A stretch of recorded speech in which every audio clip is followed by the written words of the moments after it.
Hello, welcome to wdgtv. It's great to be with you guys again. Thank you for joining the show. We're very happy with the amount of views that we got on our last show. We'd like to build that, so if you'd like to subscribe now, please subscribe here, or if you want to present yourself on the show, on the channel, please write us an email here. I'd love to hear from you. I'd love to know about your experiences on building sites and the things that you've had to deal with. And we'd like to talk and hear your story. What I want, what my personal goal is, why I'm doing all of this, why I spent 5 years working as hard as I did creating the app, the WDG employment app, with a great team of people. The reason I did that is because I want you, the worker, to get the right money for your work. And I want the contractor to pay the right amount of money. I want the contractor to know how much that work is getting paid per hour. It's really important to me that we take the gap away that's there and produced by the likes of an employment agency or with a job board where you don't really get to know the person. With ourselves, we give you that ability to be able to really see who you've got. The worker has to build a worker reliability score, which can take a month, 2 months.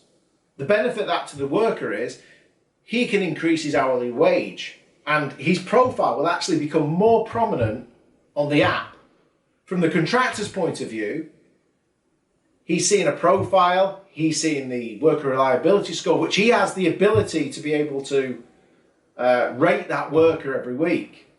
So what it does is it builds a mutual respect between the contractor and the worker. And as the price of the market fluctuates for labour and labour becomes less available, the contractor now has the ability to be able to increase that rate. Because we're an app, you don't need to pay for offices and for sales staff and labour managers and company cars.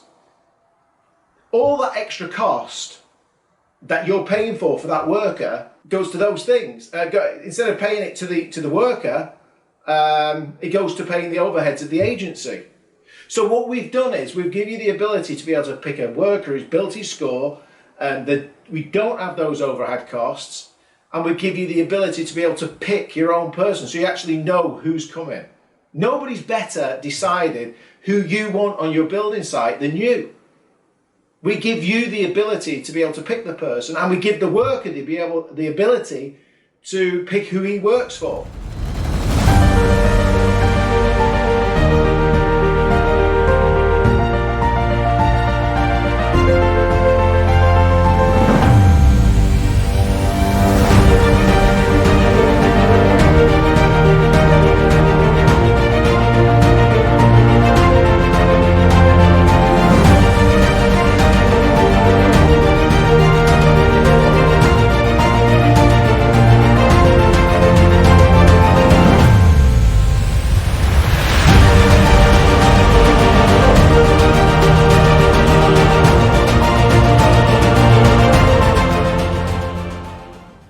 Now we're going to talk to Jamie Keeling from Bulletproof Business.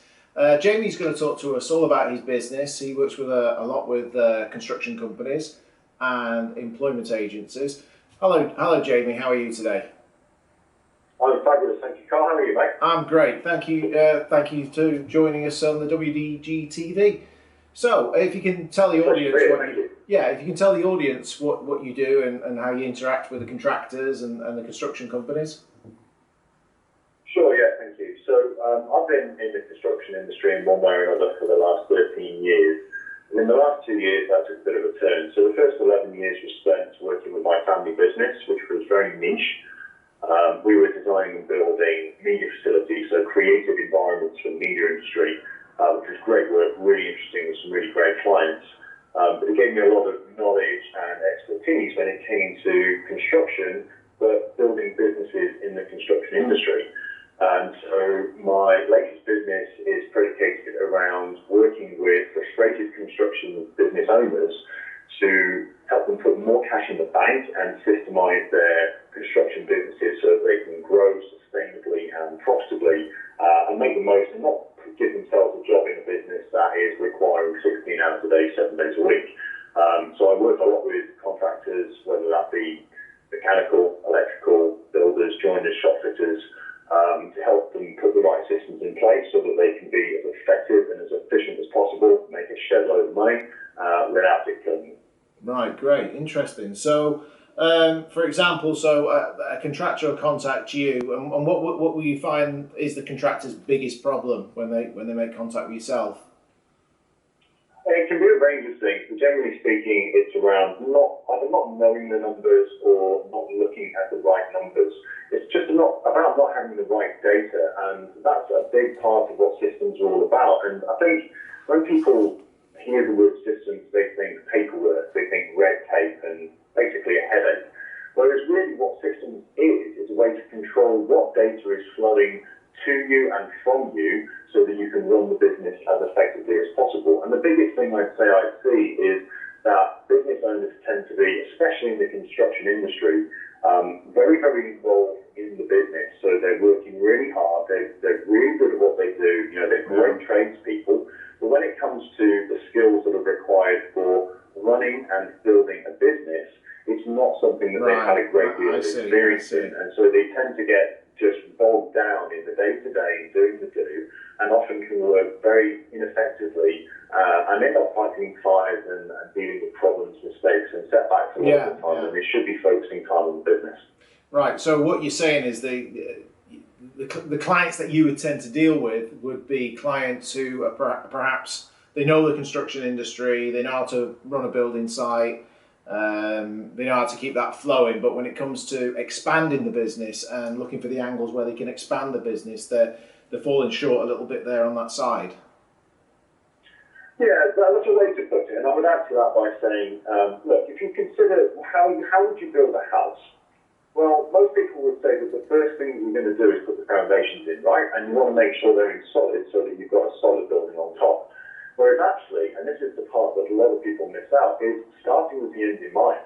The first thing that you start with when you go to build a plot of properties is the plans. You start with the design. You decide and define exactly what your outcome is going to be. And only then do you start putting spades in the dirt and start digging trenches and laying those solid foundations. And look, the foundations are important, and the foundations in a business are the systems and the processes and the structure behind everything it does. Because business isn't hard. Business is as simple as find a problem in the world, develop a product or a solution, a service around that solves that problem, and then go and sell it to the people who need it. I mean, that's a ridiculous oversimplification, but in basic, that is what running a business is all about. Where people tend to find difficulty and where the challenges arise is in the formation, the maintenance, and the evolution of the structure that sits behind achieving those activities. I mean, it makes perfect sense. Primarily, is it what kind of construction companies do you work with? Is it construction and build? Is it civil projects companies that work on civils projects, or is it house builders or refurbishment? What type of project companies do you work with? It could be house builders. There's a variety of sizes. So I run two accelerator programs where I will help construction businesses who are maybe just starting out or are going from sole trader into wanting to grow a bigger business.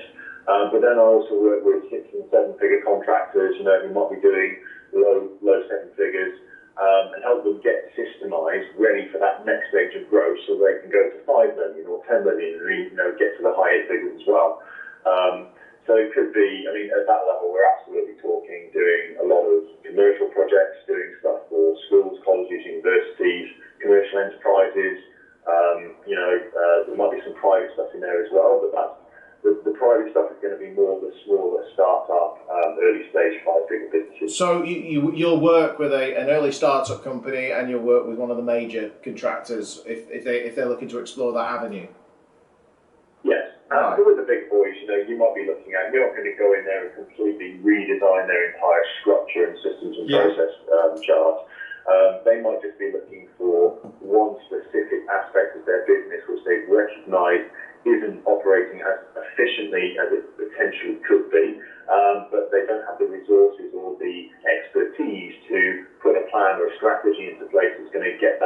mean, even in a business like that, even an improvement of 0.1% in a small area of the business can create a very large net result. Right. Okay, I'm with you. So, what is your turnaround with something like that? I mean, for example, day one they contact you and they say, "Hey, Jamie, we'd like you to come into our business. We want to increase the size of our business." How does that process work? If you were the sort of a mid-level construction company?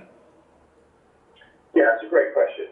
So a lot of coaches that you see and gurus out there that talk about this kind of stuff will talk about, let's get you more sales, let's nail your marketing, let's grow your business. But actually, I've got a 6-step process that I use for my clients, and increasing revenue is step 5. That's one of the very last things that we do, because I understand from my own experiences in business, my family's business was a multi-7-figure business. We were doing a lot of revenue. In our busy months, we were doing 500,000-600,000 a month. It's doing lots of revenue without making any profit is an absolute complete waste of time. And let me tell you now, it is very, very stressful. The very first thing that we look at when I sit down with a client is I ask a lot of questions, and I'm really trying to find. I'm looking at the business as if it's a chain. Lots of links in a chain, and I'm looking where are the weak points, because they're the ones we need to go into and we need to replace and build strong again so that the entire business is strong. And sometimes we can't find those links, which shows me that the business owners, the director team, isn't looking at the right numbers. They're not looking at the right data, because if you can't pinpoint in your business exactly where a problem is occurring, then that shows that you've got a lack of data or the wrong data. So the first thing that we do when we've identified that is we restructure the business, we define the organizational chart and turn it into an accountability chart with 4 levels in KPIs from top to bottom for every single role. And then, and only then, do we start looking at designing the systems and the processes that are going to deliver consistent, outstanding results in each and every area of the business. And it's only at that point that we look at starting saving money by cutting expenses where possible and increasing revenue through increased sales and increased pricing. So do you get involved with the marketing aspect of the business? I get involved in all aspects of the business. My speciality is around structure, systems and process. I'm going to come into your business and together we're going to make it so damn efficient that it's going to be massively profitable and it's almost going to run itself. There are other more qualified people out there that deal specifically with marketing and specifically with sales. I'm very much an operations guy. That said, I can have, I've done extensive training and invested a lot myself in education around those areas. It's just not where I focus. So you go into a business, you go through all the processes of the business, and you basically try to find the weakest link of that particular company. And then you focus on building that and making that stronger, and then building the whole package so the contractor can actually start to build their revenue and of course the size of their business. I mean, it sounds very, very interesting. When we talked on the phone, you said you worked with employment agencies as well. Yeah, I've got a couple of employment agencies I've worked with as well. I've got a wide variety of businesses I work with. I've got some cleaning contractors. I've worked with a crypto company, declutterers, commercial quantity surveyors. So there's a wide range. I mean, some of those fringes in terms of being involved with construction anyway. But like I said, construction is my background, although it's very niche. I spent a lot of time on building sites and a lot of time at director level, C-suite level, building that construction business. So that's where my area of expertise lies. But look, the principles behind building a solid, good business are pretty universal. Yes, there are idiosyncrasies between different industries, and that's why I specialise in construction, is because that's where my experience is and expertise. But generally speaking, you can go a long way with business in any industry, so long as I mean, for me, it would be service. I don't really tend to touch retail so much. So I noticed when we emailed each other, you said the challenge is around finding good quality labour in the industry. Explain to me what you mean by that. Well, this was a big problem we came across when we were trying to grow our business.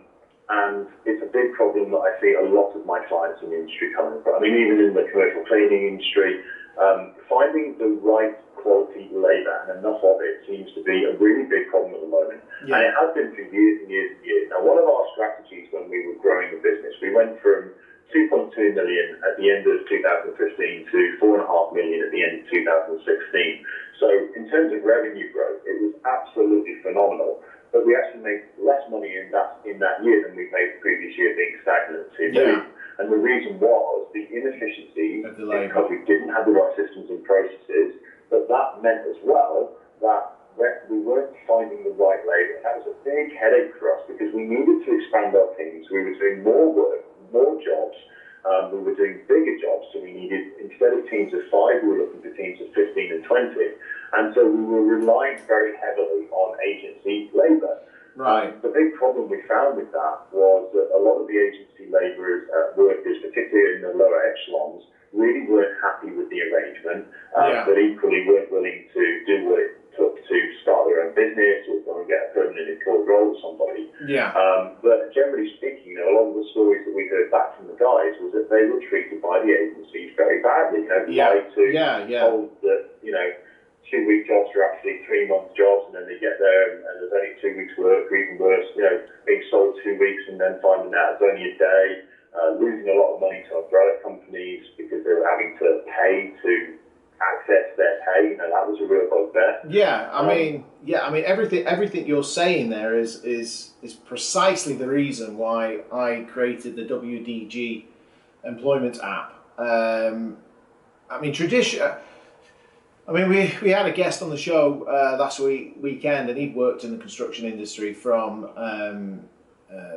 the 80s, perhaps late 70s. And what he found was at the beginning when he started working, I think he called it a ganger, or somebody you met in a bar, and they would offer you work, and then you go, and that's how it started from there. And then you had construction agencies appearing, and he found that when he dealt with the major construction employment agencies, that he felt it was a kind of a team thing. Okay, let's try and get this guy some work. And he felt like he was part of something where the agency that he was working for, basically they were looking out for him.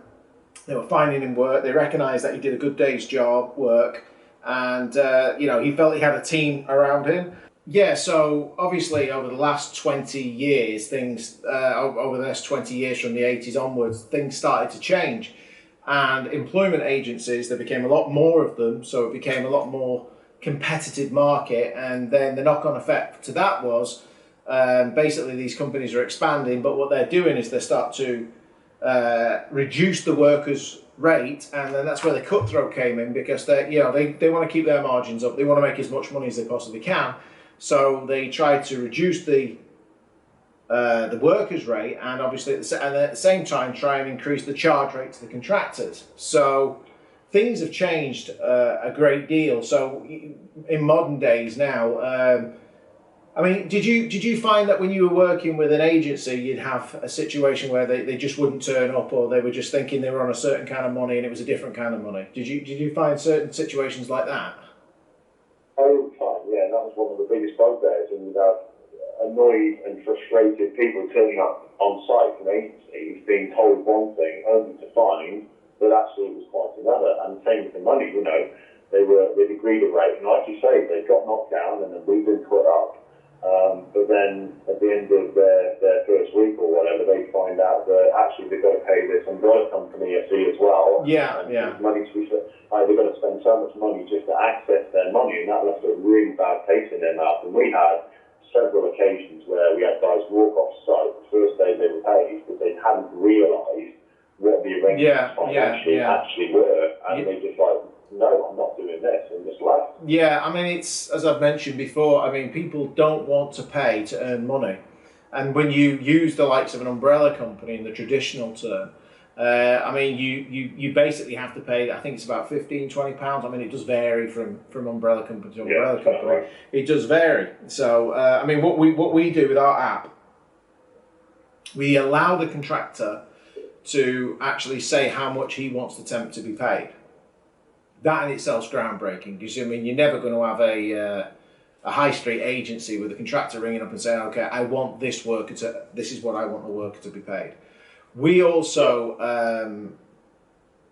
anybody that works with WDG employment app, they don't have to pay any umbrella company fees. We work with Liberty Bishop fairly closely, and we have an arrangement with them that any worker that goes through the WDG employment app, they don't pay any fees at all. This is guaranteed.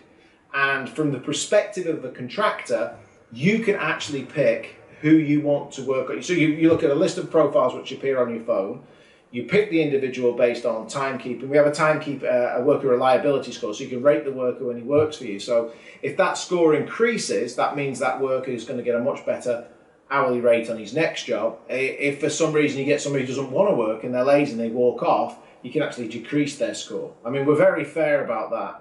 If the worker, is rated incorrectly, we will work with the worker to rectify that. But what we do is we give the ability of the person that wants to work and earn the money, we give them the ability to build that score. So when a contractor sees a worker on the list of profiles, by the rating of that particular worker, he knows if he's going to turn up. It's just the whole thing just works better. It's a mutual respect between contractor and worker, and our fee is pretty straightforward. We charge 9% over the worker's wage, and we pay the umbrella company fees, and we make sure that everything works very, very smoothly. And because we're an app, we don't have these overhead costs of the offices, the sales staff, the labour managers, and the company cars, and it goes on. So that's what we offer, Jamie, to the contractor and to the worker.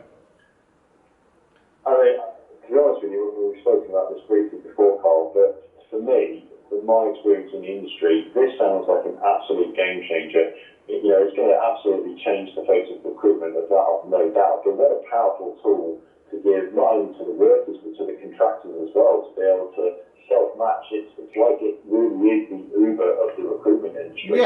Yeah. So I mean, with the app, we feel that we're giving the construction the ability, as I mentioned, to basically be able to represent himself to the contractor, and the contractor the ability for the first time to choose the individuals that are going to be working on his site, which obviously I just don't see the reason why we would need to have employment agencies in the world that we live in now.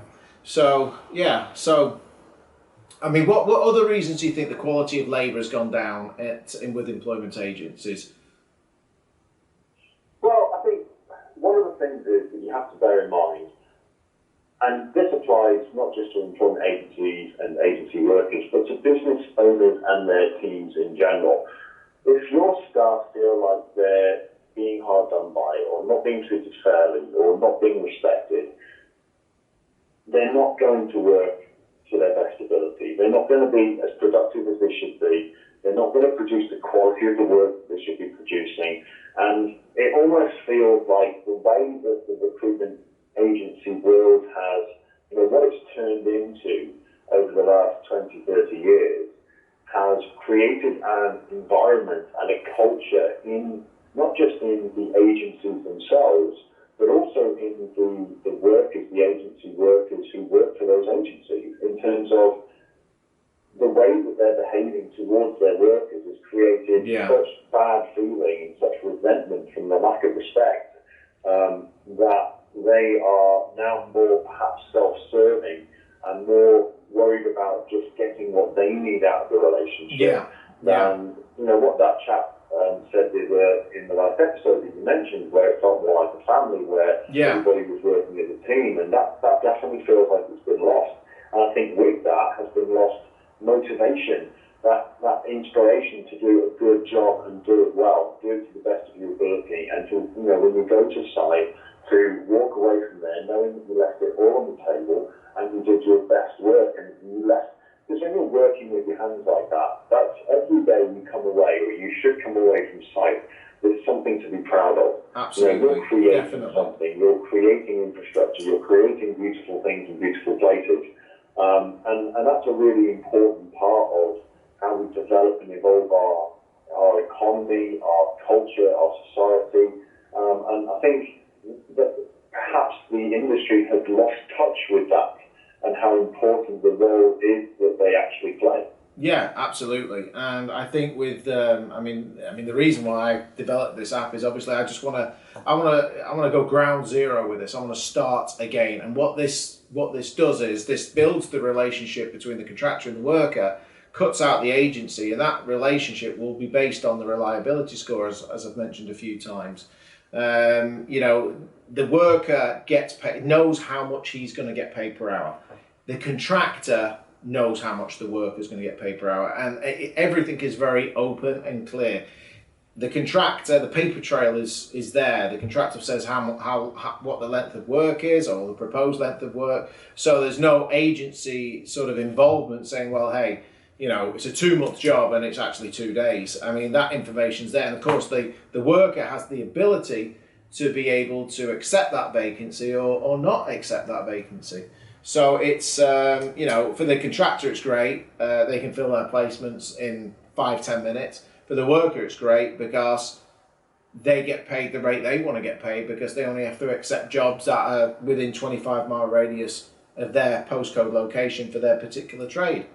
So, tell us about your podcast. I understand that you've got a podcast, Jamie. Yeah, thank you. So my podcast is called Optimize Me Now, and it's really based around peak performance in business and in life. And it's focused on entrepreneurs, business owners in general. And basically, I find really inspiring, really educated, really knowledgeable people in various different fields. The episode that's been released today, for example, is with a guy called David Walsh, who is the Mr. YouTube. So if anybody is out there looking to grow their YouTube channel, David spent 90 minutes on the interview with me, dropping absolute value bombs in terms of all of the strategies that he uses with his 7-figure clients to grow their YouTube channel, and the best YouTube strategy. What's David's YouTube channel? How do we find David it? Walsh Online. So if you go to his channel, you see he's got 155,000 subscribers. Wow. So this is a guy who really does walk his talk. Anybody who listens to that episode of the podcast will come away from it knowing that David Walsh is the man to talk to when it comes to YouTube. I mean, the knowledge he shares is just absolutely unbelievable. That's amazing. That's great. And that's great. And how long have you had your podcast? So I've been doing my podcast now since January 2018, so just over a year and a half. It's currently downloaded and listened to in 33 countries worldwide. And great feedback. It goes out live on Facebook as well as the audio download on iTunes and Stitcher. And we get great engagement on there, loads of comments, loads of people getting involved. And it's because I think, I don't have super famous guests on my show, and I like that about my show. I love that about my show, because the people I do have on, even though they're relatively unheard of, they're not famous by any stretch, they have some phenomenal stories. I've interviewed some truly amazing people. I mean, the lady I had on today, she jumped out of a plane in California and her parachute failed to open. She hit the desert and lived to tell the tale. That's amazing. People like this who have achieved great things or been through some amazing experiences and lived to tell the tale, and the things that they've learned as a result of that. Because there are such powerful lessons in people who have achieved great things in life and in business that we can all learn from. And look, success leaves clues, and that's what I do. Is the most inspiring people. It comes down to a principle which I live by. When you change the way you look at things, the things you look at change. And I think this is this can be applied to everything. I mean, we live our lives and we go down a path. You just get used to the same rhythm. When, if you just stop for a second and think, well, there might be a better way of doing it. It's just, decisions are not made usually over time. They're made in a second. So you decide what you're going to do in 1 second. It's usually not over months, but it's in the second where you make that decision. Right? Okay, now I'm going to do this. So it's very interesting to me to hear stories from individuals that have come from nothing and built themselves into these major industry builders. I think it's all just mindset. I think it's how you perceive things, how you see things. And of course, it's always hard work. It's how you push yourself. you're your own greatest critic. And I think, like I say, if you want to achieve something, it is possible with hard work. Anything's possible. That's what I'm a strong believer in. And I think that most of these successful people that you speak to, they have the same mindset. They make their mind up and then they just follow that route. I totally agree. Look, if one person can do it, another person can do it. And I appreciate that we are all born into different environments with different opportunities. But I totally agree with your statement there around mindset being a big, big part of the game. Because at the end of the day, and this is a big thing with when I work with my clients on my accelerator programs, a lot of the work we do is around them believing that it's actually possible and believing in themselves, so that when they implement a strategy, they stick to it, they're consistent, because that is what gets results. There is no silver bullet, and I think that's a big problem with the whole personal development, professional development space right now, is that there's a lot of people out there who are selling this dream of a quick fix business, there's trading and investing, and it just isn't. Nothing in business is quick fix. Everything takes hard work, graft and grind. And you've got to be prepared to go through the tough times as well as the good times to get that result. Absolutely. I think that, they say that the greatest place for ideas are in the graveyard, because the people that had these ideas died with their ideas.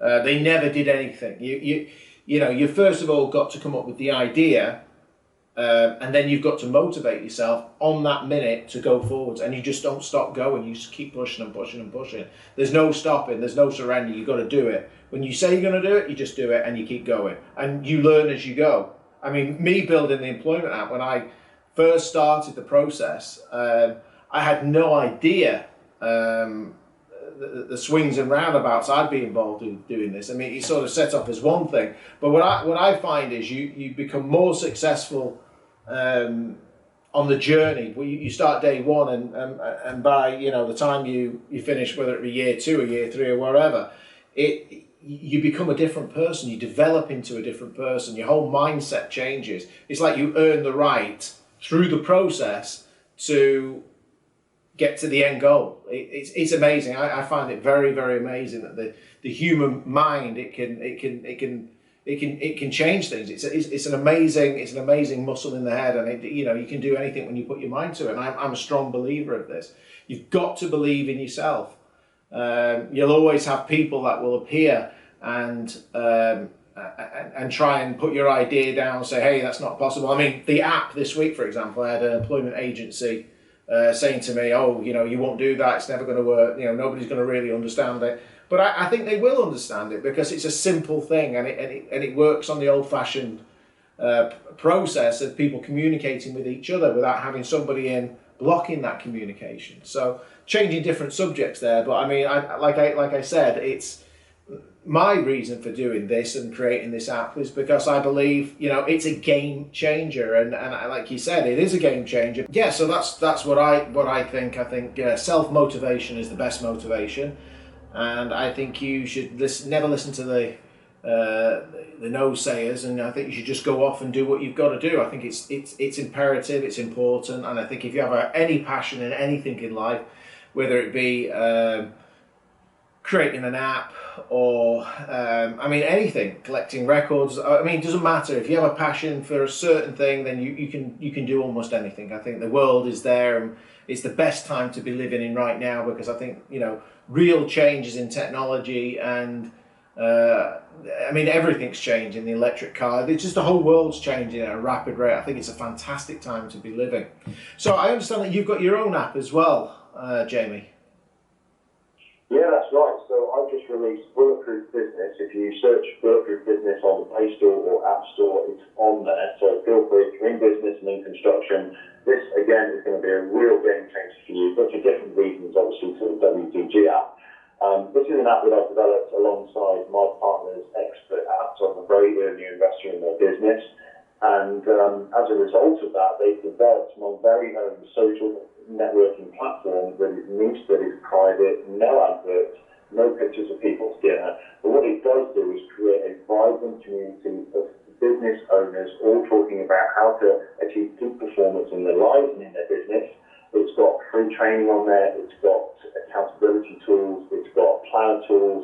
and lots of other tools and calculators that I've developed over the years for my clients and for my own business are built, or going to be over the next couple of months, built into that app, so that you've not only got a social network where you can feel safe and talk to other like-minded business owners and entrepreneurs, but also have access to great planner tools that are going to make the most of your time, and really powerful tools and calculators that are going to help you look at the right numbers in your business and tell what to do with those numbers so that you can get fantastic results and growth. That's fantastic, really fantastic. Okay, so everybody, download the app. I'm sure it'll be a great help to you. Thanks, Jamie, for joining the show, and maybe we can have you join again sometime in the future. It was great having you with us, and we hope to hear from you again soon. I'd love to, mate. It's been a real pleasure coming on the show today, and I can't thank you enough for inviting me on. Okay, that's great. Well, you have a good day. Thank you. Take care now. And take care. Bye-bye. Bye-bye now. Bye-bye. So we heard some great stories there from Jamie. Definitely follow Jamie over at Bulletproof Business. We'd love to have you on the show. If you have anything you'd like to add, or you're just a construction worker looking for work, we'd love you to join the wdgtv show. As again, subscribe and email me here if you have anything you want to say. I want to hear it. Okay. Have a wonderful weekend, and we'll be back next week. Thank you.